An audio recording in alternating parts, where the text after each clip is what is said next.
It's the Happy Families Podcast Friday edition. That means I'll do better tomorrow. It's where we reflect on the week that was, talk about what worked, talk about what didn't, share a little bit of our lives with you, and hopefully give you some inspo to make your family happier. Today on the podcast, stories that they had us in stitches, literally in tears. We hope that you enjoy the stories because we're going to share them with you. It's so funny when you get a bunch of siblings together and they start recounting their past experiences when mum and dad aren't around. The things that they get up to. A dead set crack up today, plus an email that left me sitting in the car weeping so badly that I couldn't get out of the car for 5 minutes because I just cried so much. You'll find out why next on the Happy Families Podcast. Stay with us. This is the Happy Families Podcast, the podcast where you get real parenting solutions every single day. We're Justin and Kylie Coulson. We're the parents of 6 kids. And Kylie, it's been a great week. Every Sunday in our home, we get the whole family together. It's you and I. It's our 6 kids, our son-in-law, our granddaughter, and we get the Gosney fired up. Hashtag not sponsored. We make homemade pizzas. They are so good. And then everyone sits around and talks. Your I'll Do Better Tomorrow centres on our Sunday night experience. So for a long time now, Sunday night dinner has always been about our gratitude circle. We come together, we share the things that we're grateful for, we recognise God's hand in our life, and we just have a really delightful conversation. Yep. But we now have 4 adults in our house plus 2 in-laws. Yeah, 2 sons-in-law. That's right, yeah. And the conversation has gone from grateful things to sharing memories to, let's just say, I think that we're getting to confession mode with these kids as they start to share some of the pretty dodgy things that they get up to when we're not around. Yeah. So on Sunday night, some of the stories were just... They were so... they all centred around one child, let's be real. Yes. We'll keep her anonymous, but you can work it out. If you've been listening long enough, I'm sure you'll be able to work out which child it is. So I grabbed your phone because the stories were so funny and I stuck the phone in the middle of the table and 1 or 2 of the kids twigged that I was now recording the conversation because... But the child involved did not. And so she just kept on talking. Oh, she did say, you can't tell this story in the podcast. Like she hadn't realised that we were recording the whole thing. But before I play this story that was just, you'll get a sense of what our Sunday nights are like. There were a couple of other stories that she told goodness. That we were literally in stitches. So this kid she's very frugal. She's very frugal. She's frugal with her food. She's frugal with her money. She's frugal with her clothing. Like she is probably one of the most unpretentious kids that you could meet. But if there's food on your plate, she'll come and take the food off your plate and eat it, so that she doesn't have to prepare food or spend money on food. She doesn't mind if you've eaten 3/4 of it and decided you don't want it. She doesn't she'll eat anything. She'll sleep in the car. She'll sleep in a hammock. Take the clothes off your back so that she doesn't have to buy her own. So she's in this confession mode. She says, one of the kids says, remember the time where we were running low on petrol and every time we came to the top of a hill, you would turn the car off so you could roll down and save petrol. And then she did. So she's driving a manual, just so that makes sense. Like anyone who drives a manual, you can turn off the car and just coast, right? But some of these hills, she told us one of these hills was like 120 metres. Like I said to her, you're going to use more petrol turning the car back on at the bottom of the hill. And you do need power for power steer. Anyway. But I think the funniest one of the night was when she told us that she pretended she'd ran out of petrol because she wasn't sure she was going to make it to the petrol station. So she just turned the car off. And then got somebody to help push her too. She got her sisters to get out and push. No, but somebody else stopped the car and helped because they couldn't do it. This kid. Anyway, so I stuck the phone in the middle of the table and this is what she told us. You won't want to share this on the podcast, but so remember when you let me ages ago? Remember when I got your AirPods out of the drain and I gave them back to you? Yes. So Dad, I was running. Dad, I didn't even make it 2 minutes into the run before it fell off into the drain. Like it was literally around the corner at the end of the street. And so then I was trying to fit into it. I was just trying to fit into the drain so I could get down, but I was too big, and so I was like, I'll get Emily. And I was going to get Emily to try to fit inside and go down. And so Emily came with me, and I'm like, Emily, just And she's like, my hips are too big. I'm like, no, I'm not getting there. And cars would drive past and they thought Emily was trapped in the drain. And so they'd be like, oh, you're right. And I'd pull Emily out and I'd be like, nah, we're all good. Don't worry, got her out. And then as soon as they got her, I'm like, the thing is, David was probably tall enough that if he had just gone down, he would have been able to reach it as a thing. So it's just all right. Please forgive all the banging noises and things. When the phone's on the table and no one understands microphone etiquette and knows that they're being recorded, they sort of hit the table. And when you're hitting the table, it kind of makes sound and a little bit hard. But it's just all right, Kylie. It's all right. What's your I'll do better tomorrow, incidentally? Like, where are you going with this? What's the take-home message? Oh, there's so many take-home messages from this. The joy of being together is fostered over time. Like it's these tiny flecks of gold that we're collecting along the way in the midst of all of the mess and the chaos of family life. But this is a 25-year tradition that we have continued to build upon as our children have grown. And the joy that we get to experience now, because we've created the culture within our own home. We've created the space where this is an opportunity to relish time together and love going down memory lane. There's so much joy in that. And so my take home is start today. If it's not something that you have previously done, start today to create a culture where your family loves to come together and share ideas and share memories and confess and laugh. There's so much goodness that comes out of just having a great laugh. The bonds that you create together, the joy that you experience, and those happy endorphins. They're awesome. I want more of those. It's so much fun. Just so much fun.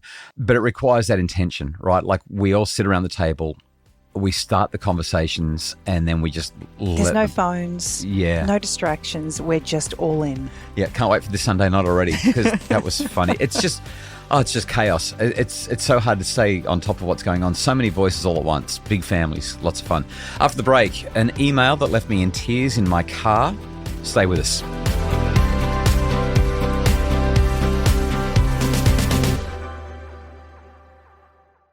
We're back. This is the Happy Families podcast where you get real parenting solutions every single day. My I'll do better tomorrow. I want to talk about the awesomeness where I got to babysit our grandbaby for a couple of hours. And we went down to the beach and found crabs in the rocks. And then we came home and sat on the couch and watched Manly Sea Eagles last week take care of the West's Tigers at Magic Round. And she fell asleep in my lap, in my arms, watching the footy. But and there's so many other things. I want to talk about a big confrontation with our 16-year-old that was mended in just the most wonderful ways. But Kylie, I got an email that you have not heard that I want to share with you. It comes from someone called Catherine in the UK. And I'm reading it because she asked me to. And just because someone asked me to read an email on the podcast doesn't mean that I will. But this one, it just grabbed me. So you don't know where this is going. You don't know what it's about, but and it left me weeping in the car when I read it, and I hope that I can get through it for the pod. It just says, "Hi, Justin and Kylie. Please read this out on the podcast. I don't know if words can truly convey the depth of gratitude I have for you in creating this show, because I would describe its effect on my family as absolutely life-saving. At the beginning of this year, I left a very abusive relationship where my children and I had no autonomy. We were entirely subject to their father's volatile emotions and actions as he showed a reckless disregard for our well-being and safety and severely restricted our movements. I experienced both sexual and physical abuse during this relationship, and my children were subject to neglect and unnecessary chastisement. While I could tell my husband's behavior wasn't normal, I didn't know how far displaced from normal it actually was. I found your podcast in 2020 at the recommendation of someone in my church congregation. By that point, I had already been abused for 5 years. I listened to every episode. I listened to your entire backlog and quickly picked up on the truth that connection is the currency of my relationship with my children. Teachings like Explore, Explain, Empower and Get Curious, Not Furious resonated deeply with me. I applied them to both my children and my husband. My husband, unfortunately, only ever got furious, not curious. Sharing these teachings with him made no difference as he simply chose not to follow the advice. But seeing Kylie join the podcast and listening to your healthy relationship was a breath of fresh air. Listening to you, I learned what a healthy relationship actually looks like and how far from that mine truly was. Hearing Kylie talk about how you call her beautiful, darling angel, sweetheart, and tell her it's good to hear from her every single time you answer the phone taught me that great men who genuinely love their wives do exist in this world. You also introduced me to Maggie Dent, whose teachings are fantastic, especially her insights on how to handle a healthy divorce. They were invaluable to me, even though I listened to that advice several years before I finally had the courage and resources to leave. I've read The Parenting Revolution and your other books, and I highly recommend them to the rest of your listeners. Your teaching to get out of BED, bed, and use your OAR resonated heavily with me. It helped me differentiate myself from my abuser, and it became an amazing resource to help my children, who often lied simply because they were terrified of telling the truth under his regime. When I finally left, I had to sneak out with nothing packed, with my 4 children, all under the age of 10, not knowing if I would ever see my house or belongings again. I did it this way to prevent an escalation that would require calling the police to get us out, which would have been incredibly traumatic for the kids. Through your teachings, I was able to be the stable presence my children needed. I didn't show resentment or stress because I knew they needed to catch my calm, not me catch their crazy. Since leaving, I knew, again, from your teachings, that the best thing I could do for my kids was to never speak negatively about their father, which I've been very careful about. I've answered their questions at an age-appropriate level, and they've handled everything beautifully. None of them have asked to see him, which speaks volumes and confirms that I made the right choice to put their safety first. I did eventually end up back in the family home, and he was arrested for his crimes against us. The kids' school, the police, and the courts have been incredibly supportive and helpful toward my family. Since leaving, my 5-year-old has been displaying trauma responses, making large messes that often involve weeing on things when he feels distressed or if he doesn't get attention quick enough. I think he feels some power in finally being able to express himself without extreme repercussions, and he's been aiming to make other people distressed. I remember you mentioning in an episode that sometimes kids try to make us feel exactly what they're feeling using their actions when they don't have the words to explain it. I also think part of it is mimicking his father's behavior of getting louder and more hostile when he didn't receive the instant compliance he demanded. The children didn't have a voice before, and I'm now undoing that by bringing in autonomy, supportive parenting. When it happens, I explain to my 5-year-old how much I love him, even when he makes a mess, and that I'm here to help him, not to tell him off. Then I demonstrate how to ask for my help in a more productive way. He goes back to playing with his siblings and calms down quickly. Because of you and your teachings, I've learned to not mind the mess, not one little bit. I just want to help my kids because they aren't giving me a hard time, they are having a hard time, and people matter, things don't. We've had a few things get broken during these outbursts, including several toys and toy boxes, a few Nintendo DSs, and a computer monitor. I've handled it all in a shame-free way with natural consequences, entirely devoid of anger. Nobody had to feel told off or in trouble. As a result, the outbursts are steadily going down in frequency and severity. I want them to know that no matter what they've done, how much they've lied, or what they've broken, I'm their safe person. Just like your analogy about being the walls of the swimming pool, they can come to me, I will be safe and stable, and they can use that solid base to push off from to become independent and autonomous. My children have the absolute best chance to heal from this. I'm not blowing my own horn here because I attribute all this healing to you and what your family's done for me with the guidance you've given me. We are in the thick of healing, but it is a beautiful healing because I don't have to wonder if I'm doing it right or feel overwhelmed. I have you here to guide me. Thank you from the bottom of my heart for teaching me how to keep my family safe and how to truly be a happy family. Because of you, I didn't end up fleeing in distress, despair, confusion, and regret. I was able to educate myself out of a bad situation with full clarity, grounded, healthy, and acting as a rock of stability for my children. They will heal just fine because we have your guidance. You provided all this with no high and mighty intentions. You didn't even know I existed. But you basically saved my life. Catherine. Anything I say in response to that feels a bit trite. Well, I'm a 50-year-old man who's sitting here sobbing again. I'm in awe. I love that Catherine's saying that we did it, but we actually didn't. She did it. She did it. And it just made me so grateful, Kylie. Like, my I'll Do Better Tomorrow is not about anything that's happening in our family. It's about what we do in these seats in front of this microphone. Like, it's very easy for us to, I don't know, you get an email like that and you just go, this stuff makes a difference. And so this is not about tooting our own horn or anything like that. It just made me so grateful. Like when I say to people, what's the most important thing in your life? Everyone says family. And people trust us with the most important thing in their lives.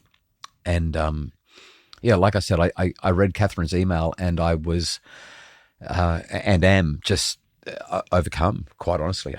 I'm so sad. I'm so sad that there are people, there are men who think that it's okay to treat their wife and children like that. That it doesn't just devastate me; it disgusts me. It's an absolute blight. It's appalling. But that Catherine had the courage to find a way out. I'm in awe. To literally say to the kids, we're going with nothing. Like we're just getting in the car and going, or however they went away. It's amazing. So if we have any influence in your life, we are grateful. I think about how she's clearly attributes everything that she's been able to do to us. And I think that does a gross injustice to her and the things that she has done, because we can sit here and we can share valuable insights, but as an individual, you actually have to be intentional and willing to act.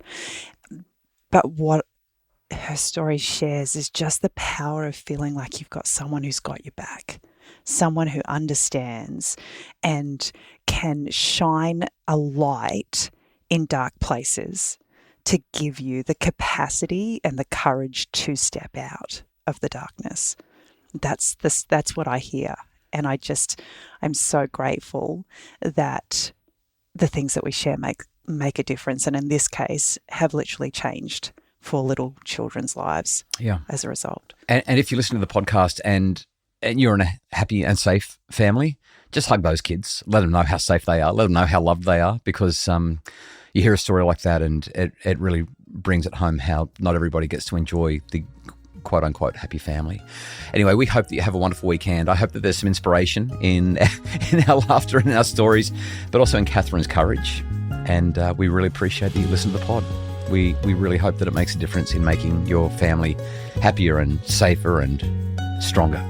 The Happy Families podcast is produced by Justin Rulon from Bridge Media. Mim Hammonds provides our admin and other support. Have a great weekend. And for more information about making your family happier, you'll find resources and support at happyfamilies.com.au.